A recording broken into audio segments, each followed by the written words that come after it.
Guwapa, mabuhay, guwapo. Ay, kakawakan man. So, okay lang ba? Kamu-share ko sa akong story sa USANA? By the way, hindi ka nagpunta sa ordinary nga family. Isa may mga ordinaryo po nga pamilya na atri karon. Alright, kitang kanan, no? By the way, mauna akong nawong. Dili na akong anak, no? Mauna akong nawong sa na 1-year-old pa ko. Then, pamilya yung before, sa ordinaryo nga bata, maugin na ang ako lang ipakita nga naman ako, anak na po sa isa ka OFW. Isa may nakikilang ni mga OFW. Isa ang kamot. Alright? So way back, bata pa kita, nandun nagtapos na lang ko, ngayon naman akong papa, 30 plus years OFW.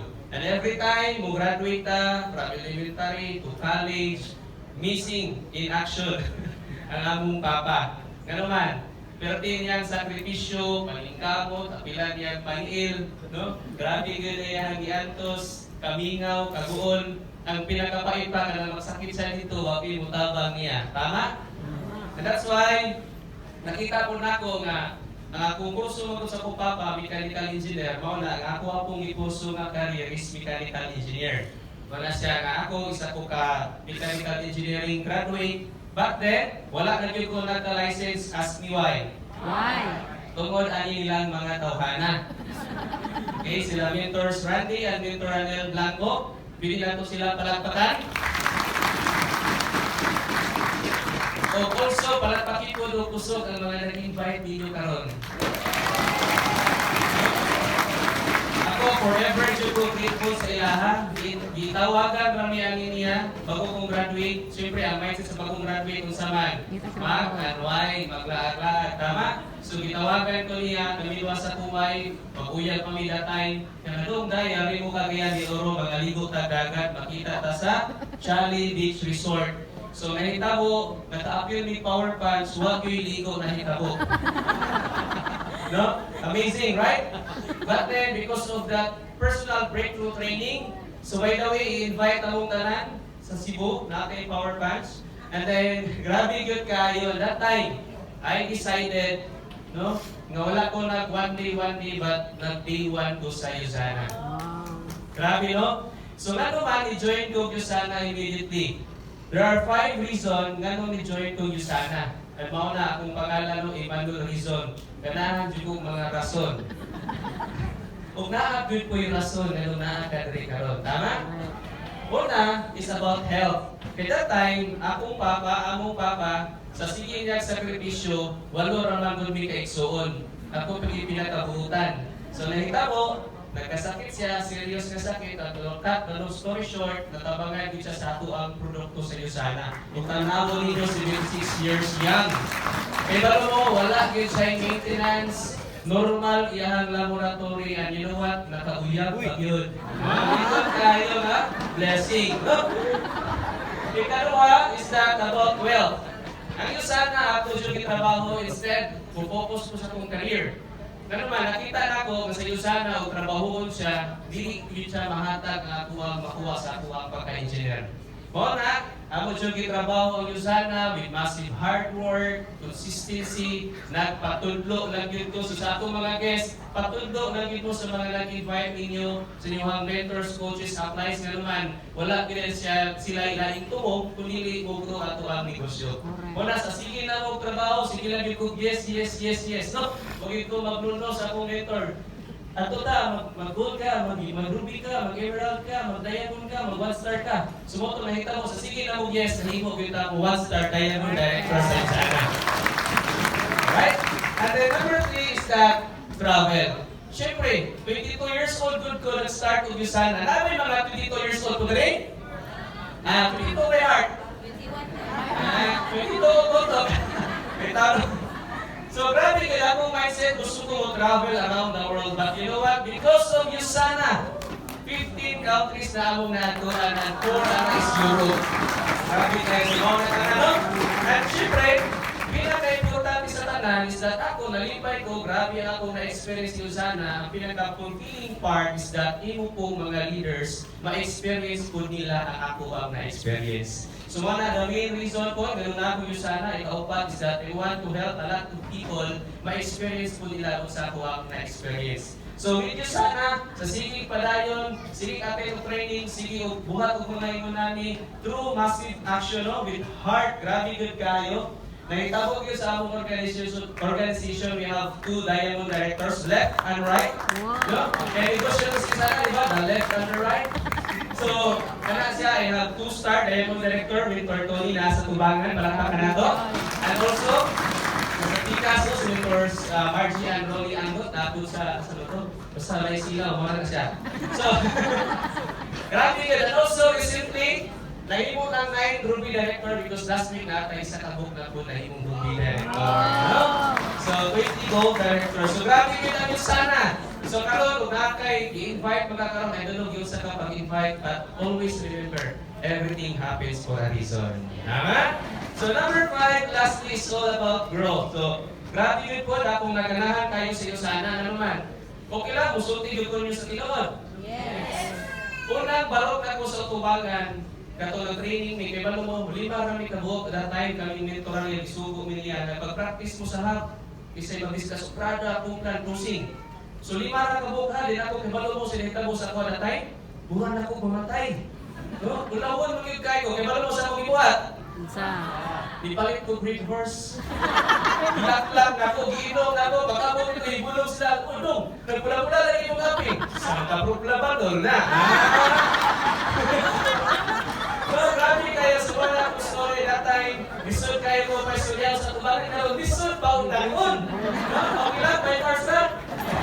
Ikaw, through massive action, grabe ang grow sa kung kaugalingon na seeing those people ko na inspire sa akong story. And not just that, nilot kayo yung negosyohan naman, mahimutang blessing yun sa kadaghanan ng mga tao. Tama? So, palakpakan natin ang USANA, no? And pinaka-fulfilling part also is that hearing those stories like kanina, ako mismo nanina ako sa mga nag-share bitaw silang matagusan ng mga story. Kasi napon ko balik, no? Grabe yung kayo ng industry, grabe yung kayo siya ng business.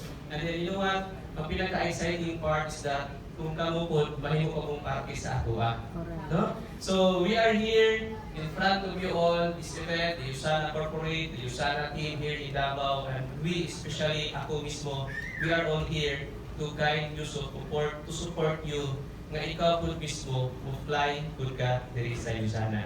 So guys, bala na lang ako ma-share sa ato ang tanan, I hope nakahatag kong value. Thank you and good afternoon. Ako nga, grabe good kayo ang fulfillment doing this. And I will tell you why I chose to do this after all. Is that okay? Yes. Ama ba rin? Sorry ha? Alright, so, dili ko ning dako sa Davao City. Ayan, mo niyang ako ang pamilya, nagpuyo mi. Diya, okay lang magbinisay ako? Yes. Kung gusto mo in English, pwede po. I can speak 7 languages, you know? Alright.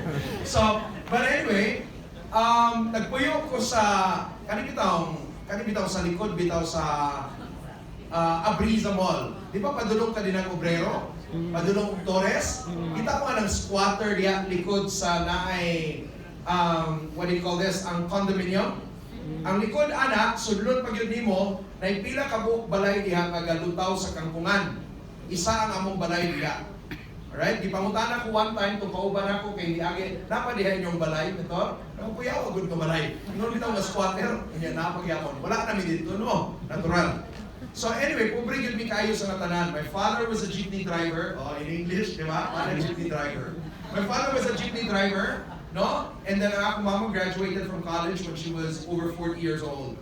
So mo lang yun ang among na-preserve nga among family photo together. Kaya pobre mi kayo sa tanan. Kung tanawan nimo din na akong papa, wala na problema yun na asa mi kaunon. Ang akong mama, gaduda yun na kung makagraduate pag mi sa among pag-eskwela. Kanang tapan sa akong mama, ako kabalo sa iyang giuna-una, anak. Ang ako mainumduman kay kanilang siya. Kay numdum yung kung anong ingana yung itsura, bago lang sila nag-break sa iyong boyfriend. Dayon, katong igsoon ako nga na dito, siya rin nag-misi sa among tanan. Ask me why. Kay gitabunan niya ang buslot sa mong bumbong. Limami ka po may igsoon, 1, 2, 3, 4, 5, way lamot ng tunga, manika na. No? Ang ikalima siya ang nag-take sa picture. So, pobre yun may kaayo sa katanan, pero sa una pa lang yun, gusto yun ko kaayo mahimong scientist. Isa din gusto may mong scientist, pakisa kasi inyong kamot. Oh wow! Naipila ka buhok, no? So gusto kayo kung may mong yung scientist, Pero mo may kwarta. Unya dagan kay ko giagihan sa kuang kinabuhi. To cut the long story short, wako bukaw man ng college that time. To cut the long story short, I was forced to get into entrepreneurship. And then, several attempts until eventually it led me to USANA. Di na ako istorya kung sa akong journey sa USANA, pero dako kayo tabang ang USANA sa ako. Gusto ninyo imagine? Di ba kayo nung doon pa, pwede pa natin palakpakan si Mentor Jack Kaganiha? It's amazing. Come on guys. They deserve better than that. Pwede pa natin palakpakan si Mentor Ranel? Come on. Alright. So ang tabang sa USANA sa ako, kay left and right na ako na sila, parehas po sila $1 Million Club members sa USANA. Anak, tinuod ng anas, Dr. Wen sa mong biblikod. It was awarded to us. We had this retreat of $1 Million Club members globally. And proud kayo ko at that moment. It was such a moment that ang akong left and right are $1 Million Club members. Isn't that amazing? Yes. So ma-imagine ninyo, di ba? So ingon ko, panahon na yun. Pero gitinuod na ko, when that happened after that, balik ko eskwela. And pagbalik na ko eskwela, kasi I always wanted to actually fulfill my dream. So pagbalik na ko eskwela, di na ako istorya sa inyo ang tanan-tanan, wala ko'y college degree, but I decided to go back to school. And then, naningkamot ko pag-ayo so that I can go straight to a master's program. I went to good university in a master's program. Before finishing master's program, I was offered a grant in Switzerland to actually do 2 doctorate degrees. Alright? And that was in business and also in neuroscience. So ang akong focus is more on the neuroscience of peak performance applicable particularly in business. Alright? So, because of that grant, nakasuroy-suroy ko gamay, naka-eskwela ko in different areas. No? Kinsa diri nangarap nga mga eskwela kang top universities. Please raise your hand. Palangga lang yung kahit kus Ginoo mong naitabo na siya, di yung ko bright. Naningkamot lang ko magpa-bright-bright. So, eventually, one of some of the things that I've done, appeal na din ako, of course, ang USANA. And then eventually, I became a neuroscientist. Na may idea kung sa neuroscientist? A neuroscientist studies the brain. Oy, pwede inaw na kung ba? A neuroscientist studies the brain. So kani, sa balay rin ako gikuha kay nakoy machine, that's the brain of my son, eldest son Samuel, habang gapaminaw siya og music. So what I am actually doing as a neuroscientist is, unsa man ang mga neural correlations for peak performance, for learning, for decision making, marketing, presentation, whatever, and many, many more. So, na-compute ko ang mga brain waves, location, unsay parts of brain ang involved, and all of that. And then, amo ang tanawon ang interplay niya in terms of application. How people would respond to change, pag naay marketing, unsay buhaton, unsa ang dagal ato. Is that amazing? Yes. Amazing. So, no. So, eventually, I became a scientist. And then at the same time, I did not contain my expertise there because I was exposed to really good scientists. And in fact, the first scientist I worked with worked on world-class brains, particularly executives and leaders in Fortune 500 companies, Olympians, and also musicians. And nakuha na mo ang mga markers sa brain sa iyang study. And guess what? Kaning mahimo bitaw kang nakay high-performing world-class brains, none of those markers are inborn. All of them can be developed. So hindi mo katapad, napa kay pag-asa. Insay gusto may mong successful, mag-isa kang kamot. Tanan-tan ay pag-asa may mong successful. Tama? Insay mga bright, dili pag-itaas kamot. Dili na requirement para may mong successful. So needless to say, I acquired a lot of competencies and skills. I became a cross-specialized scientist. Power punch. Ikaw-una pa sa kong outlines, power punch ang mag-istorya ninyo. But anyway. So anyway, ang naita mo was that I studied neuroscience, I studied a little bit of epigenetics, quantum physics, and many more. Alright? And so because of that, also educational technologies. And also because of that, I got an offer more than 3 months ago. And the offer was to work in the US, Austin, Texas. Hindi ako ipakita ang entire letter. But it came with a good compensation package. And the package was $800,000 per year income. So kung ikaw nakaingan ng offer, paunin mo dili, C-suite level, no? Chief Product Officer. So, paunin mo. Pero ako, nakaunaw na ko, tuong ako Ginoo, gapray ko, magiging peace of mind. So I didn't grab it. No? Wala pa rin ko nag-decide pero wala ko gi-grab. Pero pagkakita sa kong asawa sa email, name din siya, lakaw na. Pinakabutang man din to start immediately. Kung classmate sa MIT, ang nagkuhan sa kwa. But anyway, and then I was reflecting on it for several months actually, for more than a month. And then something happened that became a turning point, which is why I'm here today. And it's all because of an invitation to go to a birthday party of Mary Chris. I believe Mary Chris and Randy are here. Can you please stand up, Mary Chris? Dawa, abin ako di ko tugtan, kaya layo kayong gahi, 6 hours padulong pagidilian. Ingon siya, I think it would be better that you go. Ang sa ilang kong uban na, kaya magsuka-suka kusdalan. But anyway, I went. So I went on that ride with Mentor Ranel Blanco. And we had a really good conversation. I really enjoy intelligent conversations, conversations that are deep enough and all. And that stimulated something. Why? Because we were talking about some of the concerns na important kayo sa iyaha. And we were talking about how people in the Philippines, katong giyagyan ng mga villages are so poor. Particularly, of course, ang una-una kay magdagan in terms of kaniyang giingon, nabay data nga mo-back up ani. Di ba? Nga naman ang mga scientists, no, madudahon kayo sa natanan. Pinanglan ang yung data. So nakita kong data sa iyang giingon. So this is what I found out. This is exactly what we talked about. Ang kadaghanan mga Pilipino karon, ingon ang gobyerno, pag mulampas lang ka o 15,000 pesos, more or less okay na. In fact, lampas na daw ka sa poverty. In fact, mao daw na ang first income sa formal jobs. Kana medyo tarong ang imong mga itsura. But you know, I think it's a propaganda. No offense to people in government because we all know that living with 15,000 pesos salary per month is not enough, not even for one person. Yes. Yes or yes? Yes. Alright? And ang ingon pag yung diri, okay na daw? Tapos ang mga tao, bako na yun sa utang, kunya hindi na daw makabayad ang kadaghanang mga Pilipino. Kinsay mo agree, ana? Na nanibog na ka, makabayad pa ba kasi mong utang or dili? Right? Ang pinaka-grabe nga nag-break sa akong heart kay kanina, the top 10 earners of the Philippines, actually, ang ilang total nga income is about 40% of the total income in the Philippines, and the 60% itunga-tungaan sa milyon kayong mga Pilipino. It really broke my heart. And I told myself, I would grab an opportunity to work. Now, I'm sweldo 42 million pesos per year, thinking that a lot of my Filipino brothers are merely surviving. Sorry, medyo.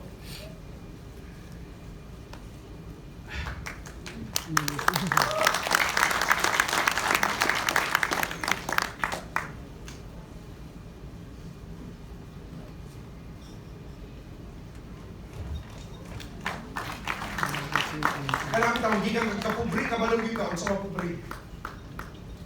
And if there's something that you can do, you would want to do it. Whew.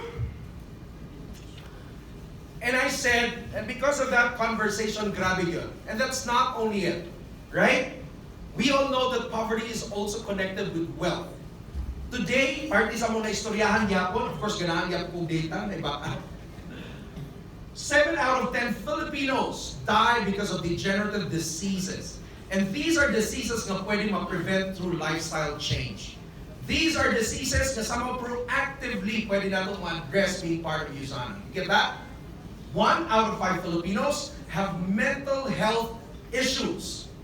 And we know that when people have that, maapektuhan po ang ilang economic activity, right? Sakit kayo, 8 out of 10 Filipinos do not have intentional vision. Nga naman, kailangan na lang mag-survival, wala tagadanggo, kung yun una, unsauna naman para mag-survive, so that your brain can no longer accommodate your dreams. In fact, kadaganan mga Pilipino, katong ka-eskwela pa lang tamuhingon kita, katong makagraduate gid ko, makatrabaho na gid ko, mutapang na gid ko mamang papa, pero unsay nahitabo umanatog trabaho, graduate. Ikaw ra gyapon gitabangan ni mamang papa. Tama ba? Is that kamatuoran? Naglisod mag yung tanan, even siguro manager ka. Kung sa ingon sa NETA recently, for you to have a decent life, you need at least 120,000 pesos per month. So bukod pa sa bot, kung below ang imong income, hindi kayo siya decente kung upat ka po ang imong gibuhi sa imong family. Hello? So di lang sa tama ginambo kung wak pa takaabot na ha.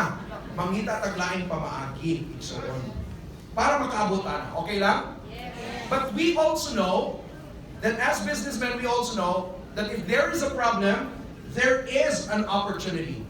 Ask me why. Why? May story sa inyo Ka-coach ko Fortune 500 executives, and some of them have become my friends. Not too close. Kaya mauwaw ko, ma-intimidate ko sila.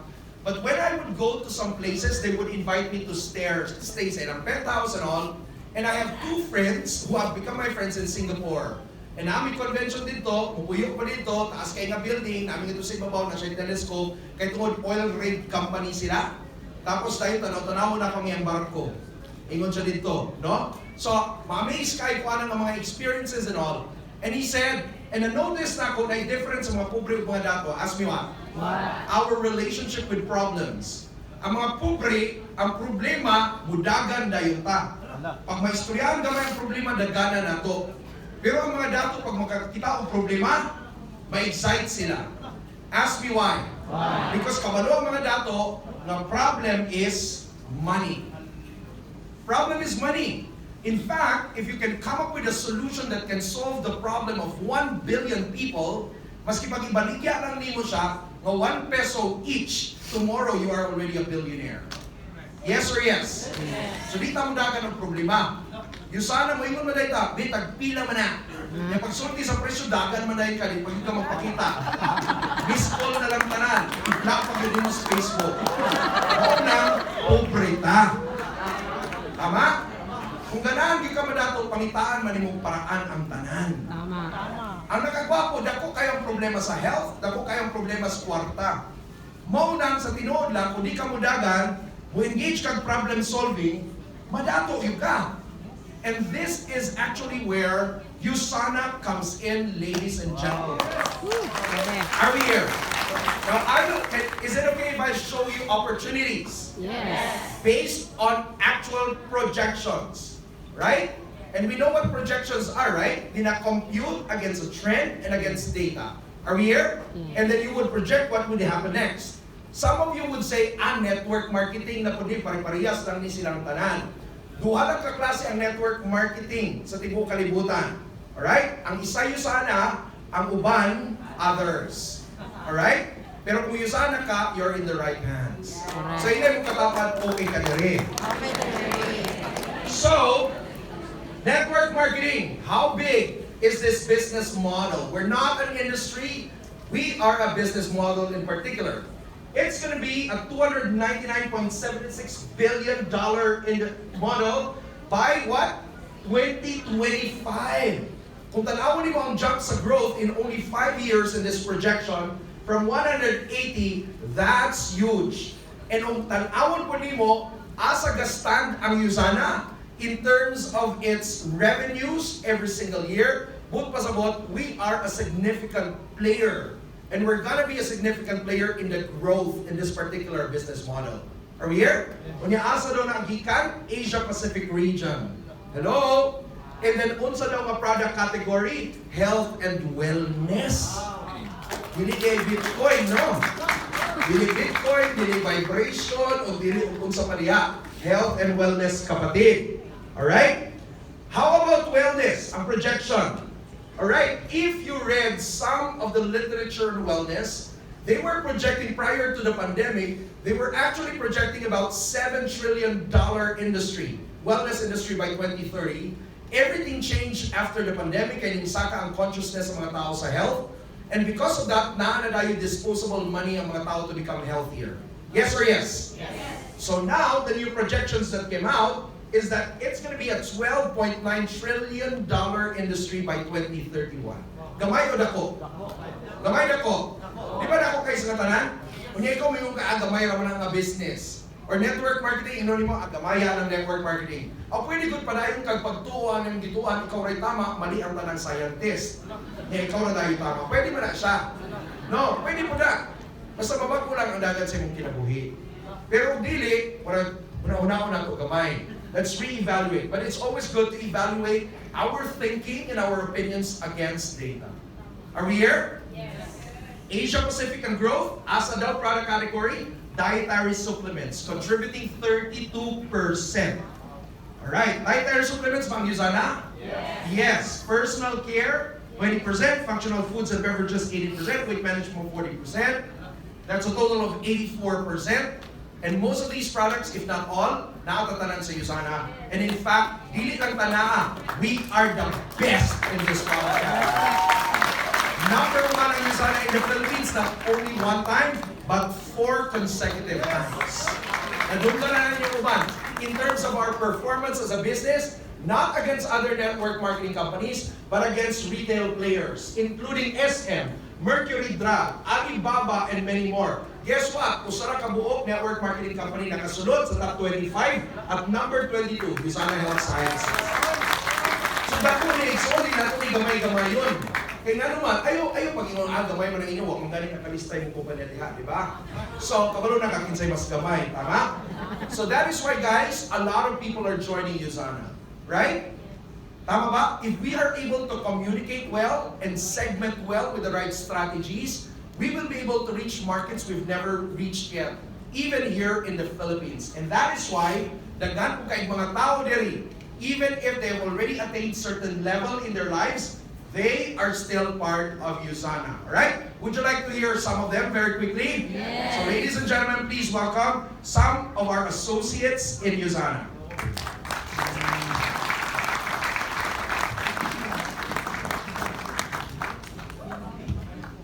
Good afternoon, good evening everyone. I am Michelle Dizon. I used to be an OFW, Financial Controller. Why USANA? Because at 50, I'm turning 50 in a few months, and I used to be overweight and sickly. I want to become the better version of myself and thus empower others, especially moms like me, to become the better version of yourself. Thank you. Good afternoon, everyone. I'm Gwen Abeliar. I'm a teacher by profession. I was with the Ateneo for 8 years teaching biology and chemistry. Why USANA? 2 things. It is a combination of purpose and opportunity. Purpose because nindot man jud kay atong product, di ba? So when you share the products, you are impacting other people's lives, like letting them live a healthier and happier lifestyle. An opportunity because while you are doing or you are impacting the lives of others, you're also working for your own dreams. So USANA is not just benta-benta, baligya-baligya o supplement. It's changing lives. Good afternoon everyone. I'm Rolly Ambot from Pagadian City and 9 years USANA. I'm a Diamond Director and a former sales executive of the petroleum company, Sea Oil Philippines, for almost 11 years.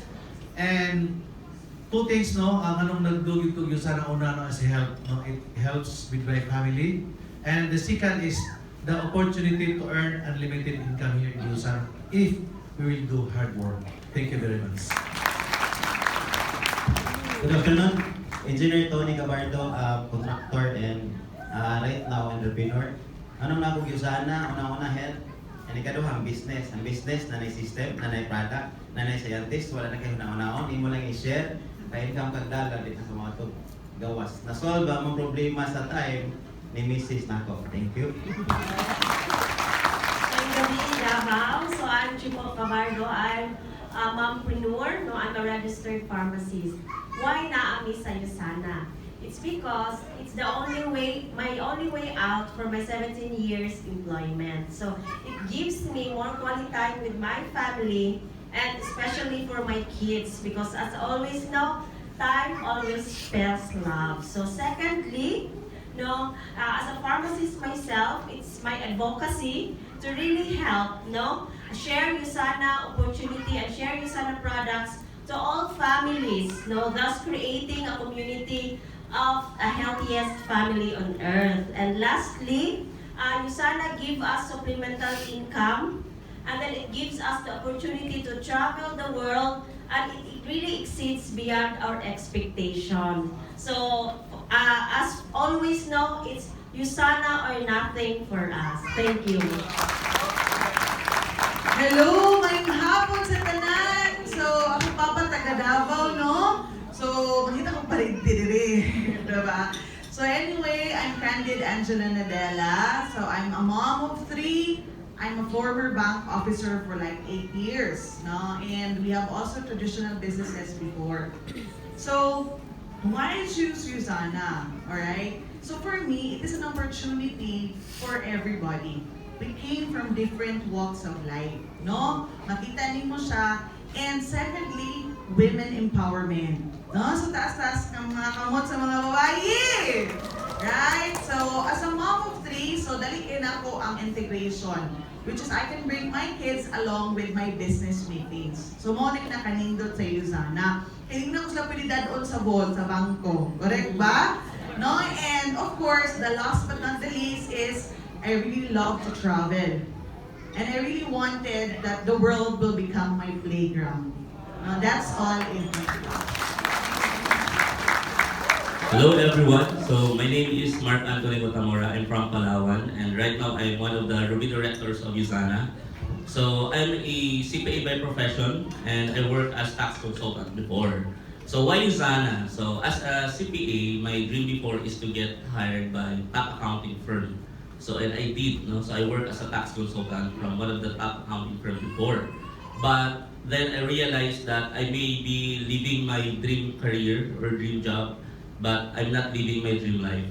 So I decided to look for a change, look for opportunity, and USANA got into me. And right now I'm living a healthy life with my family, away from corporate stress, abundant life, and with time freedom to spend it with my loved ones. All right, ladies and gentlemen, let's give them a hand. Come on.